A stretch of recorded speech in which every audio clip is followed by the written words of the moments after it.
ಕಣ್ಣು ಎನಗೆ ಹಚ್ಚಲಿಬೇಕು ಜಗದಂಬ ವಸುದೇವ ಸುತನ ಕಾಂಬುದಕ್ಕೆ ಪರರ ಅನ್ನವನುಂಡು ಪರರ ಘನವನು ಕಂಡು ಪರರ ಅನ್ನವನುಂಡು ಪರರ ಧನವನು ಕಂಡು ಪರಿ ಪರಿಯ ಕ್ಲೇಶಗಳ ನುಂಡು ವರಲಕ್ಷ್ಮಿ ನಿನ್ನ ಚಾರು ಚರಣಗಳ ಮೊರೆ ಹೊಕ್ಕೆ ವರಲಕ್ಷ್ಮಿ ನಿನ್ನ ಚಾರು ಚರಣಗಳ ಮೊರೆ ಹೊಕ್ಕೆ ಕರುಣದಿ ಕಣ್ಣೆತ್ತಿ ನೋಡೆ ಅಮ್ಮ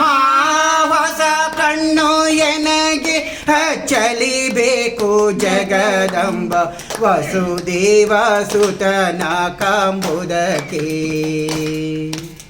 ಮಂದಹಾಸಳೆ ಭಾವ ಸಿಂಧುವಿನೊಳಗಿಟ್ಟು